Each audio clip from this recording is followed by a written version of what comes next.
Hollywood is being rebuilt by artists not afraid to disrupt the status quo, telling fresh stories and bringing to life characters who until now have been confined to the margins. This is Emerging Hollywood. Today, I'm sitting with a rapper, an activist, a businessman, and the host of Trigger Warning on Netflix and executive producer, my man Michael Render, professionally known as Killer Mike. What's up, bro? Killer Kill from the Ville, what's happening? Man, damn proud of you. You know that, though. Thank you, man. Same here for we you. We come a long way. We both came a long way. Yeah, what I'm saying. We met on my promo tour. 17 years ago. 17 years ago. 2002, Purple Ribbon All-Stars. Yep, all the reps and the record companies was afraid of you. They thought you only liked, I think, me, T.I., 666 Mafia at the time, maybe. You know what I mean? How did growing up in Atlanta inform your point of view on racial and economic injustices? I grew up in a totally black city, essentially. It was over 50% black. The leadership was black. The police chief was black. My teachers was black. Schools was named for black people. You know, I grew up in an economically integrated neighborhood, the Collier Heights. So our schools were a little better. So people like me and T.I. learned how to use big words. Right. You know, you know what I mean? Did you realize how special Atlanta was back then as far as like having all that black representation? I did. Okay. Because my family's from the deep South. All right. When you get shipped to the country in the summers, then you understand how lucky you are, how fortunate. But most of my friends didn't. They didn't have any idea. So I grew up really with us in power. I grew up in Wakanda. But growing up in Wakanda, I got a chance to see we do good and bad. We make good politicians and bad politicians. Our church is as corrupt as any other church. Our institutions are as good as any other institution. And that's not me down in Atlanta, just as much saying I learned to keep an eye on those in power. So I started participating in the political process a lot younger. So my grandmother was from Tuskegee. She participated in some of the marches with King stuff. She just thought being a part of the political process was absolutely what you were supposed to do as a citizen. My grandfather was a black man, but from a philosophical standpoint, was probably more like a libertarian. He wanted the government out of his life, you know, and he thought the worst thing that ever happened to blacks was desegregation. I agree. Yeah, you do remind me of my grandfather. I kind of agree with that, though, because when we talk about black empowerment and black entrepreneurship and independence, all we got to do is start moving the way black people moved before integration. Yeah, if you... the first episode of Trigger Warning, Living Black, that episode's idea came out of conversations with my grandfather. Even being born in the 70s and growing up in the 80s, my whole world still revolved around black people. We got our gas from a black gas station. We went to, you know, our vegetables came right off a black produce truck.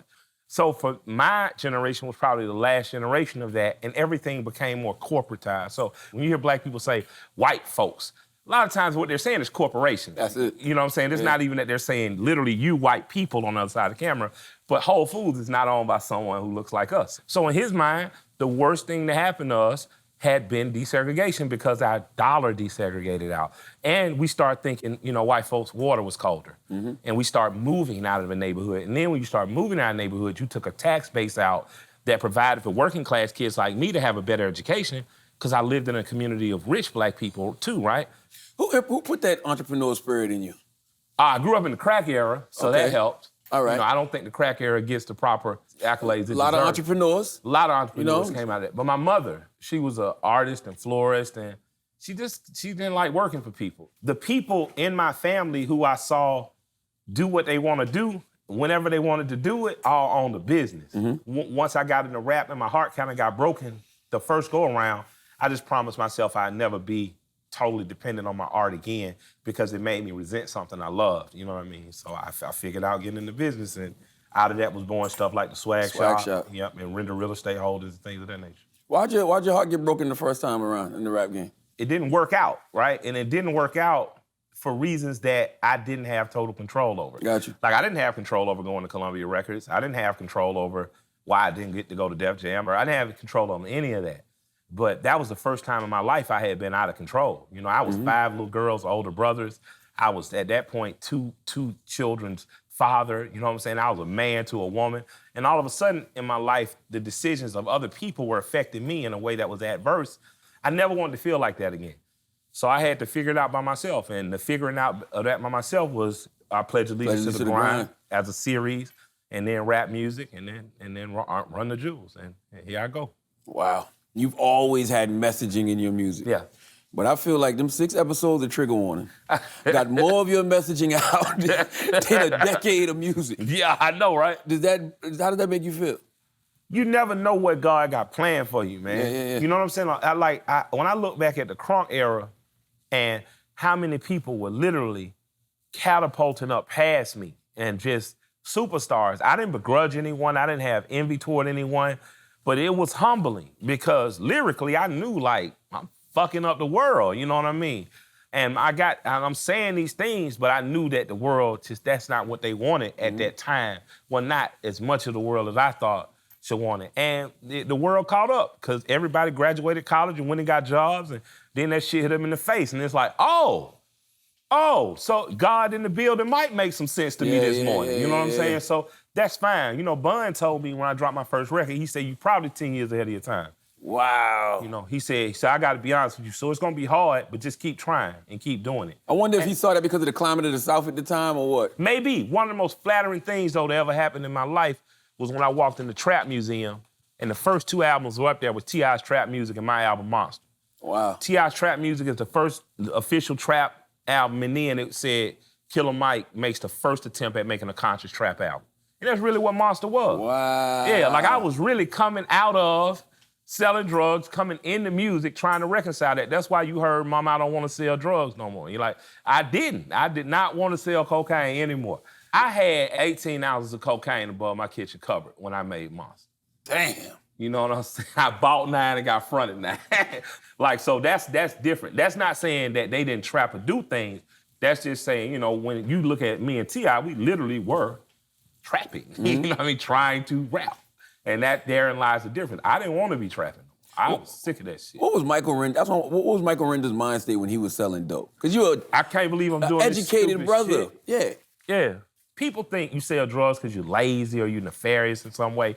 No, you got common sense. You understand that I can spend $50 and I can make $100. And if you're smart, you save your money and you double and you double and you double again. That's good business. And for people who turn their nose up at it, you drink alcohol. Yeah. They did the same thing with alcohol.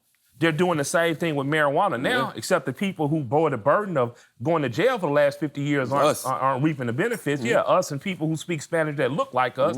You know what I mean? So intellectually, if you had any sense in the 80s and 90s and you didn't think about selling drugs, you got to be one of the strongest minds I know because it was too easy not to do. Now, was getting into entertainment with acting and the voice work and the hosting Trigger Warning, was that a path you were ever seeking? Yeah, I like entertaining. You know, I've been a ham my whole life, so I love rapping, but I only rap because I was too chubby to break dance. Otherwise, I would have been turbo on them hoes. For me, I always wanted to be on TV. I used to love watching Real People, the Carol Burnett show, you know, Bob Newhart, Night Court, you know, so I wanted to be on television. I learned from TV. I watched a lot of PBS, too. Like, I watched a lot of Mr. Rogers. I watched a lot of Electric Company. So I knew that TV was a tool. Trigger Warning is as much a testament to public broadcasting television as any Michael Moore film that I stand out on as a kid, right? I loved Michael Moore, loved documentaries, but the fact that PBS taught me that it's okay to put a message in what you're doing. Absolutely. And it's okay to be overtly positive in that message.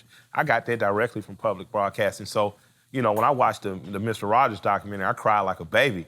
Because I'm like, you know, I'm like a student of him and Tupac. That's a hell of a combination. Yeah, it is.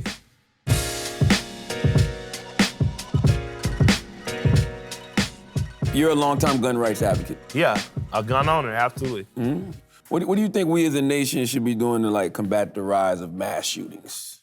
The shootings are going down. Okay. Right? So the world is not as violent as it was when we were teenagers. So you can actually wear your Jordans on the train and make it home. Mass shootings and white men, I don't know the answer to that because I live in a society that enables white men to see themselves as God, literally, when you look at, and when things don't seem to go their way, these things start to happen. That's not castigating all white men. That's just saying when you talk about mass shootings, the face that pops up is white kids having temper tantrums. Exactly. Yeah. So my question begins to be, you know, what about white society allows me to think that it's okay to do that? Ooh. Well, let's look at how things were reported. When you report on a mass shooting, you report on a disturbed young man who had never shown signs of. When you report on a black kid shooting back at a kid who jumped him, you'll go find any dirt on that kid. Absolutely. When you report on a black kid who was murdered by a white vigilante, you'll find any dirt. When you report on a black kid who was illegally stopped by a policeman, engaged and murdered in the streets, why do you keep asking people who look like me to answer your gun problem? Because your gun problem seems to be with the person holding the gun. That's a fact. Because we got our own issues in our community. You know what I'm saying? Our gun problem is easy to fix. Jobs and education. Fix our gun problems. Provide jobs. Provide an environment in which young fathers get the encouragement and the underwriting they need to be the fathers. But in terms of why boys are shooting up high schools, and I don't know those answers, because culturally, that's not where I am. I know why our boys are doing what they're doing, and our boys just want some money. Yeah. You know, it's not like, I live in Georgia. You from South Carolina. Yes. My cousin's from Alabama, from Mississippi. And the people that are around us who are armed. They still got M4s. They still got guns their grandfather on. They got Tommy guns. I'm not giving up one right that one white man hasn't given up. We've been free 55 years. If you think after 55 years of freedom, I'm giving anything back, I'm not giving up my right to freedom of speech, my right to freedom of travel, my right to gun. I'm not giving up anything. Yeah. I think any politician who's telling you to do so is an agent, and I don't trust them. Have you given any thought to the death of Nipsey Hussle? Every day. And what that means to the culture? Yeah, I cried, the first 3 days, like hard, man. It's tragic, and it's tragic because we keep doing it. You know what I mean? And I say we because I accept my part in the bullshit too, because I've been on my bullshit before. We all have as black men at some point. Our pride and our ego get in the way of our logic and our sensibility and our empathy, and we end up doing things or saying things or causing us to act in a way that's just not good for the individual ourselves, the individual we hurt, and the greater community. And I just say shame, shame on the brother that killed him. Have you seen the meme going around that says, we gotta respect and honor brothers like Killer Mike and David Banner while they're here? You know what I mean? Don't wait till they die. Yeah. How did that make you feel? Knowing that people look at you in that way. I'm humbled and I'm honored. And with that, I challenge everyone to just be that person in your own community. See, if all of us do a little, ain't nobody got to do a lot. My reasons for wanting you to be free are radically different. I've told people from the start, I like marijuana, I like strippers, I like partying, I like wilding out. So my desire for you to be free is to that. Larry Flint and Luther Campbell are as heralded in my household as Malcolm and Martin. You understand what I'm saying? Absolutely. Because they fought for my rights to be free. Goddamn right. And that's what I want. I want you to be free to be who you are. I don't want to be your next wave of leadership that you're going to grow to resent and shit on one day.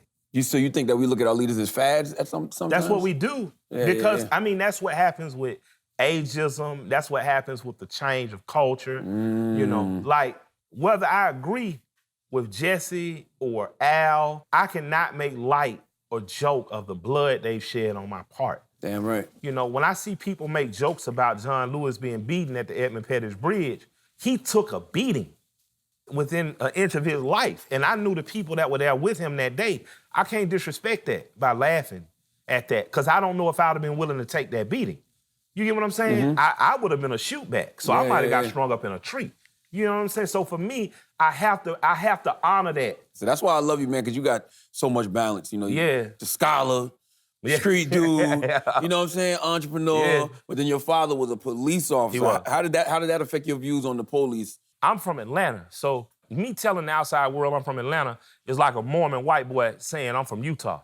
You know what I'm saying? Yeah. So, that comes with a lot of cultural significance. And what I mean by that is, in my interactions with police officers in my lifetime, I have had more positive than negative. Now, did the Red Dogs kick my ass a couple times as a teenager? Absolutely, they did, Did I deserve it? Arguable. Have I been mistreated by policemen before, state patrolmen? Absolutely.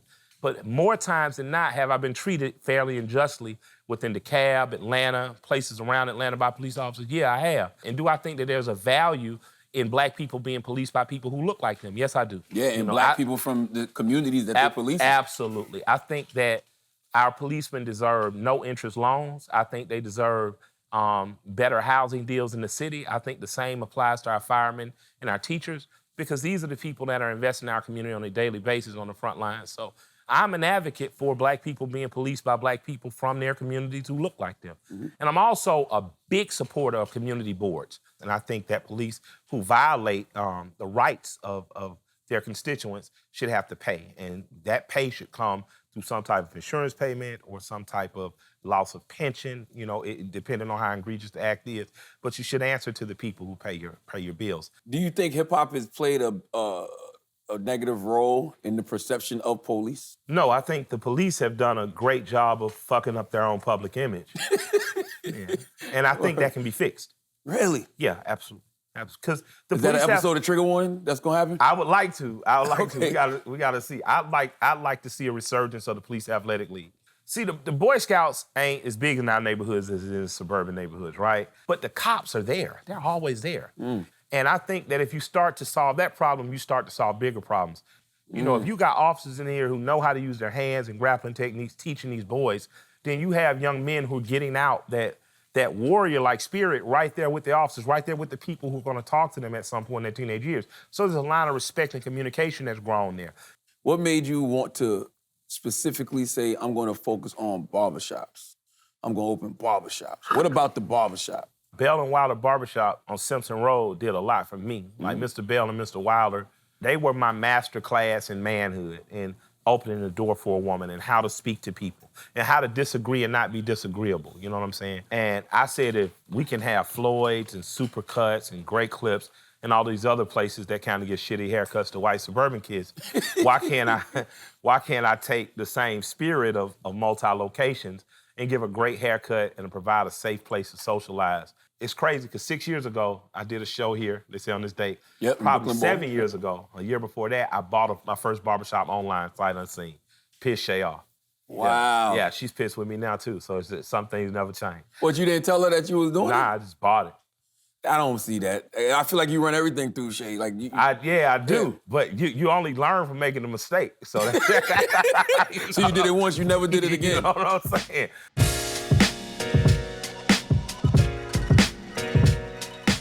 What else you got planned in the world of like TV and film? I'd like to do something animated, and I'd like to be in feature film. You got anything in mind, or? In terms of the animated stuff, I'm working on some cool stuff. Okay. I'm working on some cool stuff. That means he can't really talk about it, not saying, yet. But it's in development. Yeah, exactly, to their green light. And when the next Run the Jewels album coming? Man, we're up here working. I came up here a few weeks ago. We got five knocked out. L just did his anniversary with his girl over in Costa Rica. I think we're gonna get back up in New York and get back up in LA and get this thing done, man. I'm ready to get back on the road. See y'all. You say you got 5 done. How many do you need to have 10. Run the Jewels for? Yeah, 10. I just got you. 10, yeah. All right. People ain't got the attention span for no 20-song album no more. You've been vocal about supporting Bernie Sanders. Yeah, that's my Senator man, Bernie OG. Sanders. Do you identify with Sanders because of your views on radical politics align? Yeah, well, more than my views, I didn't grow up under the branded Martin Luther King that you all have grown up under. Mm-hmm. I grew up directly under the mentorship of the people that organized with him. You know, right? So that means if this is Dr. King, this was the person that's my mentor. Yeah. You know what I mean? I've got firsthand knowledge. So when I hear about the beloved community of Dr. King, when I hear about Kingian nonviolence, when I look at King's policy in terms of workers' rights, rights for the poor, what truly progresses people, then what matches up from an agenda standpoint seems to be Sanders. And you know, if you go more extreme like than that, you talking about, you know, you got to be going Green Party, you know, to go more extreme. So for me, the greatest chance I've seen of Dr. King-like policy being passed on a national level has been with Bernie Sanders. I love the senator. Do you think he's been fumbling the ball a little bit this go around? Like, I think he's gotten better this go around. I know they asked him about reparations, and he was like... Well, actually, a week ago, he came out and he said if elected president, he would support H.R. 40. Well, what's H.R. 40? It's just the research of it. Ta-Nehisi Coates turned me on to H.R. 40, though. So John Conyers was in Congress for 30, 40 years, since 89 had been trying to pass that bill. Just to research. It's 30 years at this point. Sanders, he takes the question, jostles it a little bit, but all of a sudden, that hashtag goes from having 27 hits online to all of a sudden 2,700 hits online. I would argue if you didn't have a lightning rod like Sanders, who's willing to hear the question, I think that the conversation has evolved forward. Yes. I think without Bernie Sanders in the race, that conversation never would have evolved. Just the conversation about reparations in general? Yeah, I don't think it would have evolved because I don't think any other candidate would have taken it. Because when you ask me about reparations, I have my idea of what reparations are. Okay. And I'm sure someone else has some reparations, but just as a people, you know, I'll tell the secret. We ain't had our black people meeting to see what we asking for yet. Nah. And the only Right. two people who have honestly given us a good map for what we should ask for are not even involved in the conversation. One of those people is the Honorable Marcus Garvey and the Most Honorable Elijah Muhammad. And of all the black people that are running around screaming about reparations, when I say, well, what should we ask for? Dr. King, we know in his last 2-3 years of life, started asking for land. Land grants, land lotteries, land. What Muslims want is a document that Elijah Muhammad put forth to let you know exactly what people who the American descendants of slaves should be asking for in payment for what we had. If we're not discussing those things and we're simply saying, what do you have for us, then that's just like asking for welfare. Yeah. You get what I'm saying? So I'm not criticizing the movement because I want the movement to prevail. If you're an American descendant of a slave, I want some type of reparations to be paid, given, or acclimated to you. But before we get to that part, what are we asking for?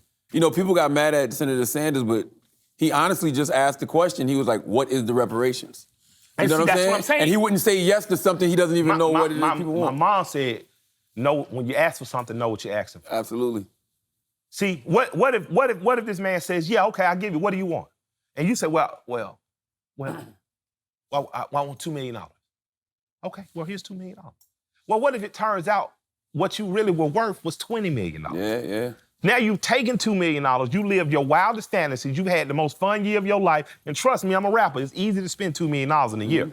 The government's gonna tax you $800,000, then you're down to 1.2.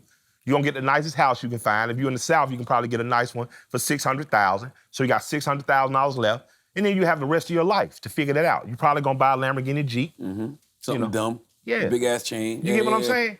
So we gotta start asking ourselves, okay, what can we learn from other groups? Now, what I would have asked, I would say, if George is 35% African American, then I would want 35% of the marijuana business from hence going forth to be African American. That means in terms of land ownership, growth, and development. I would like for some type of land lottery to be given. I've had to do a lot of research on this too, because you know, you get your nuts checked, you go read. Yeah. Frederick Douglass never thought the United States should have to give reparations.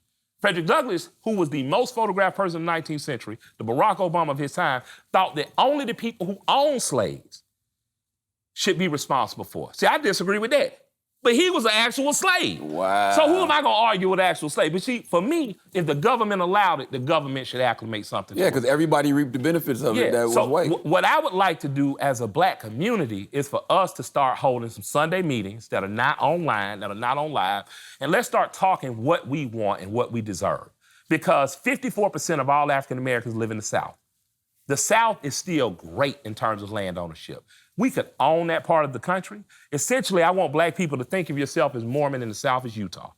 I want you to start thinking, what could we do from a power-based perspective there? And then let's put an agenda Can we legalize together. polygamy there, like in Utah too? I would like to. My wife ain't with it though. I asked, she slapped me. But you know, for me, I would like to know what are we asking for. And I think that what we ask for starts with what Muslims want by Elijah Muhammad. It starts with the study of the Honorable Marcus Garvey.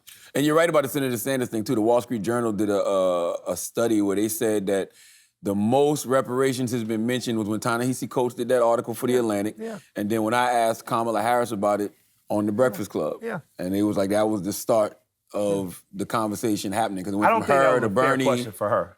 I mean, not saying yeah. not in defense of her, just saying she's not an American descendant of a slave. Yeah. She's of Jamaican descent. But you mentioned Marcus Garvey. Marcus Garvey was Jamaican. Yeah, I know he So was. how I didn't could say he- he wasn't, but he came with a plan. His Okay. plan was a Pan-Africanist one.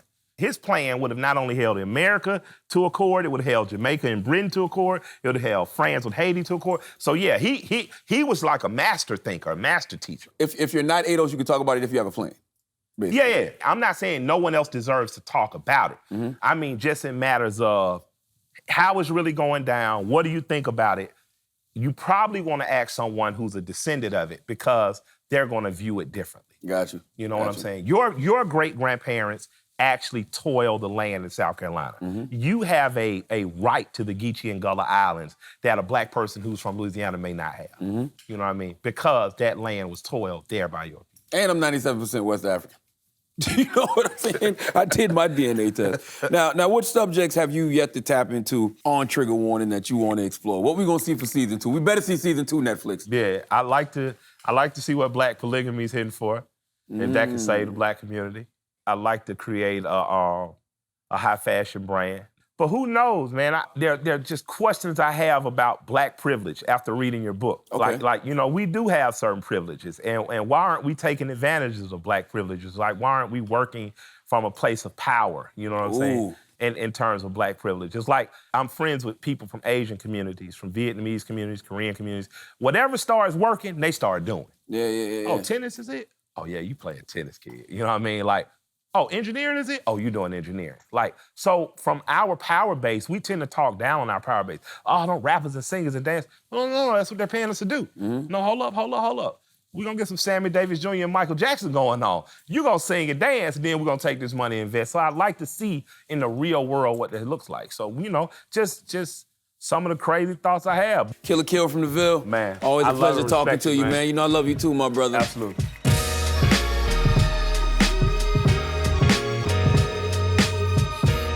For more episodes of Emerging Hollywood, subscribe to The Hollywood Reporter on YouTube.